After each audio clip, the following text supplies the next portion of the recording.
Well, hello and welcome everybody to the Bare Bones Fishing YouTube channel. My name is Mike. Thank you very much for tuning in. So today we're out on the water, central basin of Lake Erie.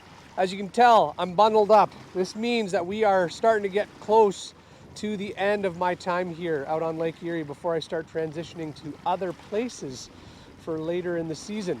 But today what I wanted to discuss is the lake turnover. So the lake turnover generally happens at this time of year, and I kind of wanted to talk about, first of all, what it is, how it happens, and then some of the techniques that I use to try to fight through those tough days when the bite might be a little iffy on the turnover days. So first things first, what is the turnover? How does it happen? So to understand how this turnover happens, let's talk about how lakes set up at different times of year in terms of water temperature and different layers, if you will, of water temperature throughout the water column. So this generally happens on most large bodies of water that have deep basins. So generally lakes will have three different layers, if you will. So at the very top they have what's called the epilimnion, and that's the top warmer level or layer of water. There's the thermocline, and then they have what's called the hypolimnion down at the bottom, and that's the deep layer of water. And essentially what's happening there is because of the difference in water temperature, there's different stratifications between these different layers, okay? So the colder water is a lot more dense, so it drops down to the bottom and it separates itself from that top layer. And then in the middle, you've got the thermocline. And if you do any fishing on the Great Lakes or any large bodies of water, you've probably heard that term before. And that thermocline can be kind of a special area because the top layer of water has most of the oxygen. The bottom layer, okay, not a lot of oxygen. So where do the fish want to be? They want to be in that top layer of water, generally speaking, not always. They will go below, but generally they want to spend most of their time above that thermocline in the top layer. Now, why is the thermocline important? Because as the surface water temperature increases, some of the fish want to get down deeper, but they don't want to go below the thermocline. And so they will spend most of their time close to that thermocline area.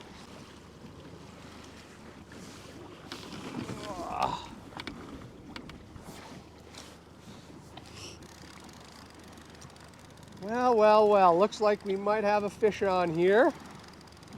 Yes, we do. Got a fish on here.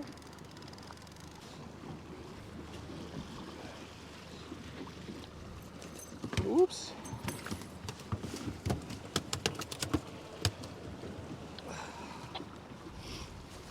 Nice little guy. Whoops! Off he goes.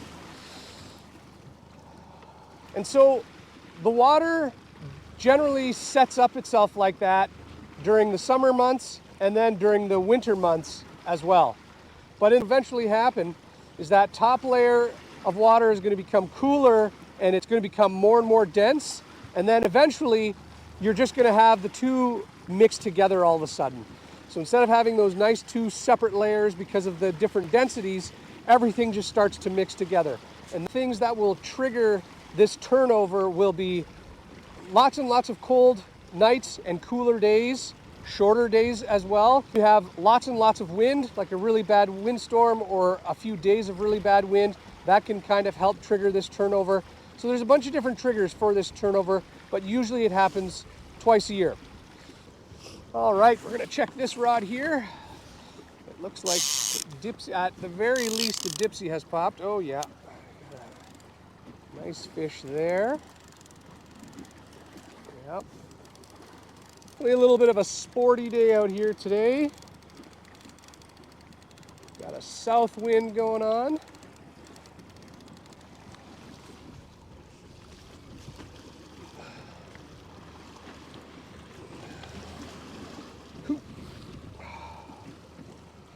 He's actually barely hooked. Barely hooked.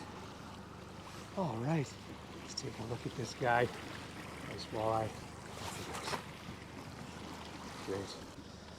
So what happens during this turnover period is that the oxygen levels kind of distribute themselves evenly throughout the entire water column. So from top to bottom, you have roughly the same distribution of oxygen content. So it's these disruptions in oxygen levels water temperature and water clarity that can sometimes shut the bite down, or at the very least make it a little bit more difficult. GoPro stop. What do we got here on this one? Oh yeah, there we go. Got a hit on this one, yep.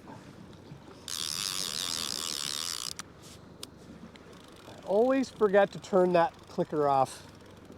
Always, always. Oh, that's a good pull. Oh, so I forgot to mention what I'm using here on my inside rod. So I've got a spoon, a Kevorkian spoon. I'm using a dipsy diver here. I'm fishing 25 or 30 feet down, sorry, with this one. Oh, that's a decent walleye, a little bit big for a boat flip. So that's what we are doing today. And then on my outside rod, I've got a Rippling redfin on there with a dipsy diver as well, and I'm fishing that one about 20 feet down. So I got two different areas of the water column covered. Here we go, another nice walleye. Okay, so a few tips to help you through that turnover period. The first thing that I would suggest is don't get set on where the fish were before, okay? And what I mean by that is during the summer months, when the water is nicely stratified, you may be able to go to the same spots over and over and over and find fish. During this turnover period though, that might not be the case, okay? And it's because when that water turns over, whatever was holding those fish in the areas that you were used to, that might not be the case anymore, okay? That turbidity, that change in oxygen content and whatnot may push fish off of those areas. Give yourself the option to explore a lot more water. And so that's really tip number one, is be ready to cover a lot more ground and different ground. That brings me to tip number two, is really rely on your electronics, okay? So watch your electronics, and first of all, are there fish in the area that you're in? And if you find fish, try to stay in that localized area if possible, okay? And then the last thing is obviously allow your electronics to tell you what depth the fish are at. There's no thermocline set up. They could be anywhere in the water column. They could be up really high. They could be really down low. So that brings me to the next tip, is if you have a multi-rod spread. Right now I've only got 2 rods, but if I had multiple people out here with me and I had 4 or 6 rods out, you could guarantee that I would be covering multiple levels in the water column, down deep, in the middle, and up towards the top. I'd cover as much area in the water column as possible. Oh, what do we got there?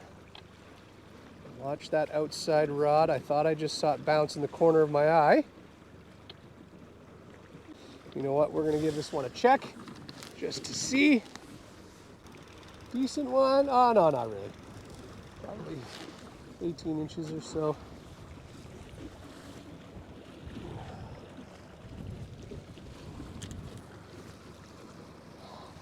Another nice little guy. Off he goes.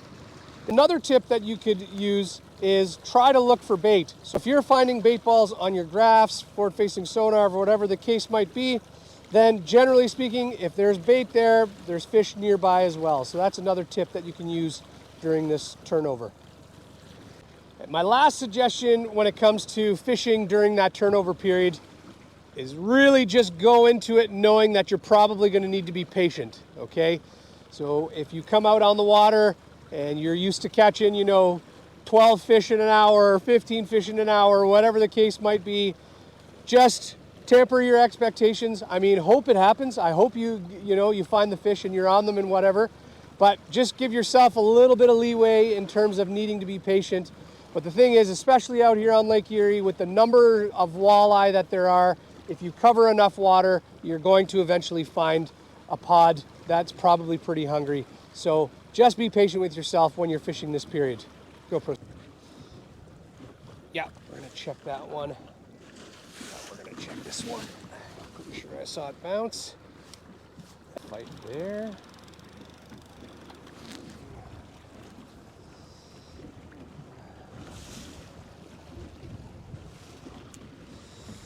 All right, only got one buried into his bottom lip. Little guy. guy, just a little guy. Let him go, let him grow. GoPro, start recording. Oh, this one here got a hit on it.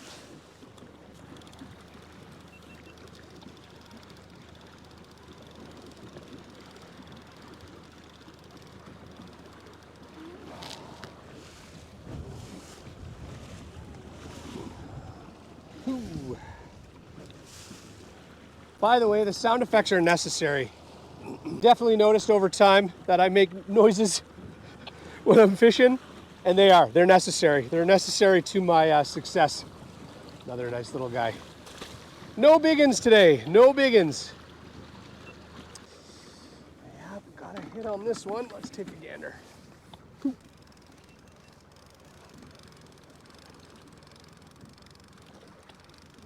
just another little guy. Just another little guy. Wouldn't be winning any tournaments today, that's for darn sure, but we'd be filling the freezer pretty good. There we are. Nice little guy. Off he goes.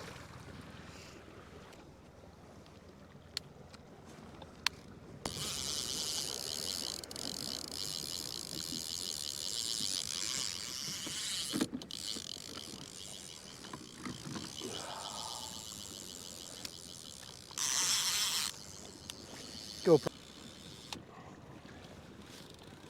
So, as I was dropping down my other rod from that previous fish, I thought I saw this one bounce.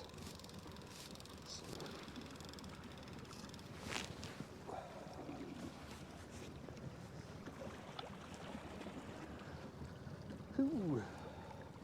Whoops! I meant to get it close to that camera. I didn't want it to bump into it though. Another one just barely hooked. See all these little cookie cutter size ones. Little cookie cutters, but fun to catch nonetheless.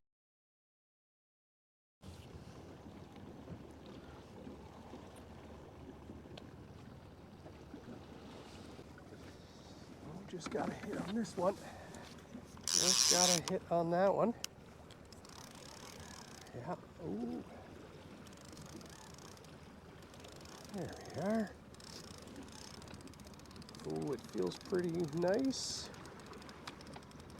Yeah, probably one of the nicer ones of the morning there. We're gonna dare boat flip this guy. Oh boy, we are. Whoa, definitely a little bit big for a boat flip. A little bit big for a boat flip, that's for sure. Let's get a quick, we're gonna grab a quick measurement on this guy. This was definitely the nicest one of the morning. I think this is a great spot to cap it off. Quick measurement, no video footage, 22 1/4. 22 1/4, not a giant, but a great looking Lake Erie walleye, and off he goes. And there you have it, everybody. Another episode of Bare Bones Fishing done.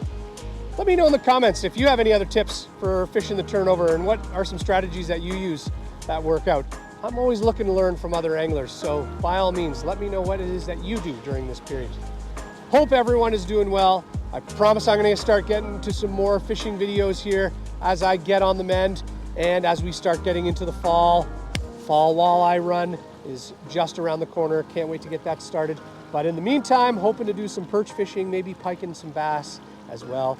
Either way, hope you guys are all doing well, and I will catch you on the next one.